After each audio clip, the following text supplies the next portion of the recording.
नमस्कार दोस्तों, कैसे हैं आप? आई होप आप लोग सब सही होंगे और अपने एग्जाम्स की अच्छे से प्रिपरेशन कर रहे होंगे। मैं आपकी होस्ट और दोस्त मेरे यूट्यूब चैनल प्रगति की पर आपका बहुत बहुत स्वागत करती हूँ। Welcome to all of you. आज मैं आप लोग के लिए यूपीएससी प्री और यूपीएससी आरओ एआरओ के सामान्य अध्ययन में आने वाले कुछ इंपॉर्टेंट क्वेश्चन, जी हाँ, जीएस के इंपॉर्टेंट क्वेश्चन, क्योंकि जीएस भी आपका एक मेन पार्ट है आरओ एआरओ में। 140 क्वेश्चन का आता है और दिसंबर में इसका एग्जाम होना ही है।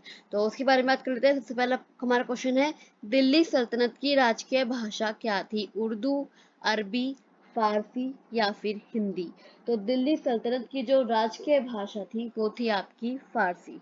क्या थी? फारसी। अब ये क्यों थी? दिल्ली सल्तनत की जो आपकी राजकीय भाषा थी, राज्य भाषा थी, वो आपकी फारसी थी, जिसमें दिल्ली के जो सुल्तान थे वो फारसी को प्रोत्साहित करते थे। किसे? फारसी को प्रोत्साहित करते थे। इस काल के फारसी साहित्य में जो था वो धार्मिक कट्टरता का प्रभाव था। तो इस क्वेश्चन का आंसर है आपका ऑप्शन 3, फारसी। नेक्स्ट क्वेश्चन पे आते हैं। निम्न में से किस लेखक ने अकबर के दीन इलाही को उनकी मूर्खता का, ना कि बुद्धिमत्ता का स्मारक कहा है? किसने कहा है? वो कहा है आपके विंसेंट स्मिथ ने। किसने? विसेंट स्मिथ ने कहा है। विसेंट स्मिथ लेखक ने कहा है कि अकबर के दीन इलाही को उनकी मूर्खता का, ना कि बुद्धिमत्ता का स्मारक कहा है। क्योंकि विसेंट आर्थर स्मिथ थे, वो कब से कब तक के थे? उनका जन्म हुआ था 1848 से 1848 में, और उनकी जो मृत्यु हुई थी वो हुई थी उनकी 1920 में। वो एक ब्रिटिश इतिहासकार थे। क्या थे? वो एक ब्रिटिश इतिहासकार थे। तो इसलिए उन्होंने अकबर के दीन इलाही को उनकी मूर्खता का स्मारक कहा है।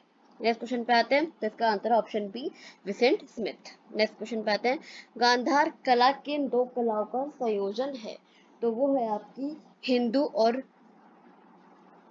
यूनानी। कौन सी? हिंद और यूनानी दो कलाओं का संयोजन है। कौन सा? आपका गांधार कला। अभी गांधार कला है क्या? अब ये जो गांधार कला शैली है, ये हिंदू और यूनानी कला शैली को का एक मिश्रण है। इसे एक मिश्रण है। इसलिए इस मिश्रण है। इसका जो मुख्य केंद्र था वो आपका गांधार ही था, इसलिए इसे गांधार कला, गांधार शैली कहा जाता था। अब इसके अंतर्गत बुद्ध के बहुत सारी मूर्तियों की रचना की गई, इसलिए इसे गांधार कला कहा जाता है। तो इसका आंसर है ऑप्शन 2, ऑप्शन सेकंड, हिंदू यूनानी। नेक्स्ट क्वेश्चन पे आते हैं। इंडिया गेट का डिजाइन इंडिया गेट का डिजाइन किस किस निम्नलिखित में से किसने तैयार किया था? जहां हादिद ने, फ्रैंक लॉयड राइट ने, सर एडविन लुटेंस ने, या फिर फ्रैंक हेनरी ने? तो इंडिया गेट का जो डिजाइन किया था वो तैयार किया था सर एडविन लुटेंस ने। किसने? सर एडविन लुटेंस ने तैयार किया था। और इसे कब तैयार किया था? इसे तैयार किया था 1931 में। कब? 1931 में इसे तैयार किया गया था। उसे तैयार किया गया था। तो इसका आंसर है option 3, sir Edwin Lutyens. Next question पे आते हैं। वायुमंडल की किस परत में ओजोन परत पाई जाती है? मध्य मंडल, समताप मंडल, थर्मोस्फियर या फिर क्षोभ मंडल? तो इसका आंसर है आपका समताप मंडल। कौन सा? समताप मंडल में आपकी ओजोन परत पाई जाती है।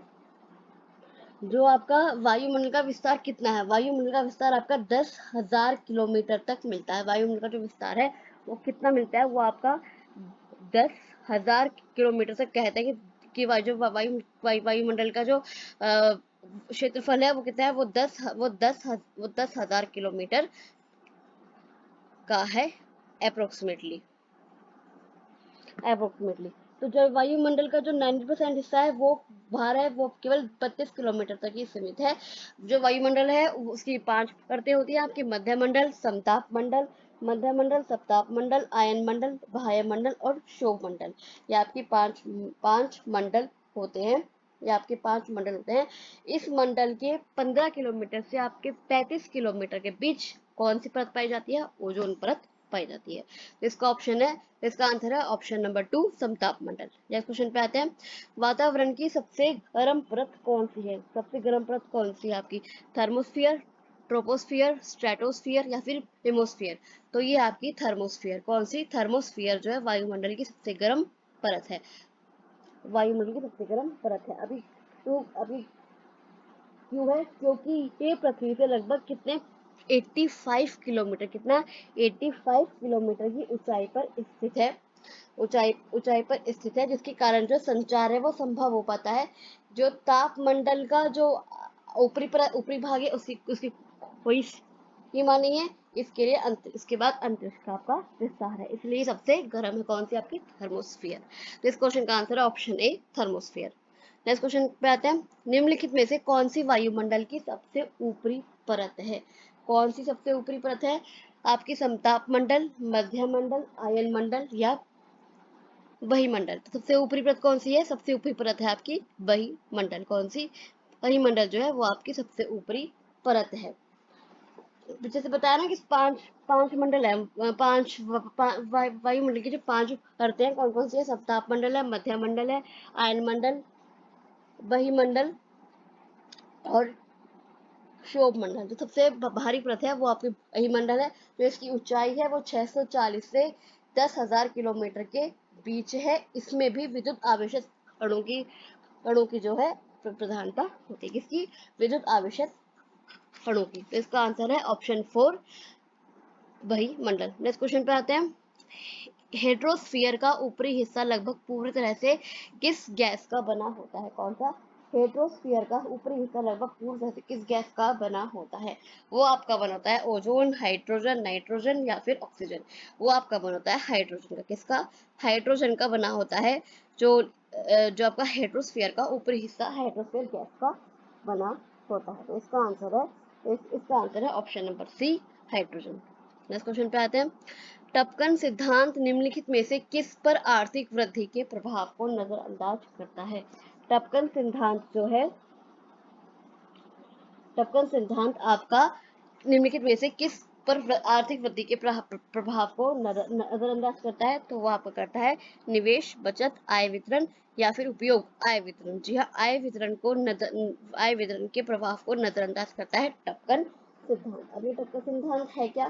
टपकन सिद्धांत वो है, जैसे किसी देश में राष्ट्रीय आय है तो उस उच्च विकास का दर जो है लाभ के सबसे निचले पायदान के नीचे बैठे लोगों पर जो प्रभाव होता है उसे कहते हैं टपकन सिद्धांत। इसका आंसर है ऑप्शन सी, आय वितरण। नेक्स्ट क्वेश्चन पे आता है, भारत में आर्थिक सर्वेक्षण सरकारी स्तर पर प्रतिवर्ष कौन प्रकाशित करता है? जो आर्थिक सर्वेक्षण है, मतलब जो इसका इकोनॉमिकल सर्वे है सरकारी स्तर पर प्रतिवर्ष कौन प्रकाशित करता है? आपका भारतीय रिजर्व बैंक, वित्त मंत्रालय, नीति आयोग या वाणिज्य मंत्रालय? तो वो आपका करता है वित्त मंत्रालय। कौन? वित्त मंत्रालय। जो इकोनॉमिक मिनिस्टर जो होते हैं, फाइनेंस मिनिस्टर जो होते हैं, वो करते हैं आर्थिक सर्वेक्षण, इकोनॉमिक सर्वे सरकारी स्तर पर। और ये 12 महीने में, और ये सर्वे कितने टाइम में होता है? 12 महीने में ये सर्वे होता है। और जो ये दस्तावेज है ये दोनों सदनों में पेश किया जाता है। इसका आंसर है ऑप्शन सी, वित्त मंत्रालय। नेक्स्ट क्वेश्चन पे आते हैं, 11 जुलाई 2014 में यूएनडीपी द्वारा जारी मानव विकास रिपोर्ट के अनुसार मानव विकास सूची में जिसमें 187 देशों को शामिल किया गया था, भारत की रैंक क्या थी? 73, 130, 140 या 135? तो भारत की रैंक थी आपकी 135। कितनी थी? 135 आपकी भारत की रैंक थी। जो यूएनडीपी ने जो 2014 में रिकॉर्ड था, उसकी जो भारत की जो रैंक थी वो आपकी 135वीं थी। 35वीं थी। इसका आंसर आपका 135वीं, डी ऑप्शन। नेक्स्ट क्वेश्चन पे आते हैं, निम्नलिखित में से भारत सरकार का एक बचत बॉन्ड है जिसे भारत में मुख्य रूप से छोटी बचत और आयकर बचत निवेश के लिए प्रयोग किया जाता है। कौन सा है वो? प्रोविडेंट फंड, जीवन निगम पॉलिसी, राष्ट्रीय बचत प्रमाण पत्र या फिर दीर्घकालिक सरकारी प्रमाण पत्र? तो इसका आंसर है आपका राष्ट्रीय बचत प्रमाण पत्र। कौन सा? राष्ट्रीय बचत प्रमाण पत्र एक वो दस्तावेज, वो बचत बॉन्ड है जो भारत में छोटी बचत और आयकर बचत निवेश के लिए प्रयोग किया जाता है। राष्ट्रीय बचत प्रमाण पत्र, राष्ट्रीय बचत प्रमाण पत्र। अब ये राष्ट्रपति प्रमाण पत्र, राष्ट्रपति प्रमाण पत्र, इसका आंसर ऑप्शन 3 राष्ट्रपति प्रमाण पत्र। नेक्स्ट क्वेश्चन पे आते हैं। आवाज की माप का मात्रक क्या है? डेसिबल, हर्ट्ज, एम्पलीफायर या फिर एकॉस्टिक्स? तो आवाज की जो माप है उसका जो मात्रक है वो है आपका डेसिबल। तो इसका आंसर है ऑप्शन 1 डेसिबल। परसेक किसकी मापन इकाई है? परसेक, परसेक किसकी मापन इकाई है? तारों की सघनता, खगोलीय दूरी, खगोलीय पिंडों की चमक या फिर विशालकाय तारों का कक्षीय वेग। वो है आपका खगोलीय दूरी। अगर आपको खगोलीय दूरी की जो मापन इकाई है वो है आपकी परसेक। तो इसका आंसर है ऑप्शन 2। नेक्स्ट क्वेश्चन पे आते हैं। भौतिक मात्रा जर्क की इकाई क्या है? मीटर प्रति सेकंड, मीटर प्रति सेकंड घन, मीटर प्रति सेकंड वर्ग या मीटर सेकंड? तो इसका है मीटर प्रति सेकंड घन, मीटर प्रति सेकंड क्यूब। इसका आंसर है ऑप्शन 2 मीटर प्रति सेकंड घन। नेक्स्ट क्वेश्चन पे आते हैं। भौतिक मात्रा चुंबकीय प्रवाह की इकाई क्या है? क्या है चुंबकीय प्रवाह की इकाई? फैराडे, वेबर, टेस्ला या फिर हेनरी टेस्ला? इसका आंसर है Henry Tesla. Henry Tesla, Henry Tesla जो है जो जैसे चुंबकीय फ्लक्स को पाई से प्रदर्शित करते हैं। किससे? पाई से। जो आपका ये होता है पाई, पाई से प्रदर्शित करते हैं आपके चुंबकीय फ्लक्स को। तो और जो भौतिक मात्रा चुंबकीय प्रवाह है उसकी इकाई क्या है आपकी? वेबर। तो इसका आंसर है ऑप्शन बी वेबर।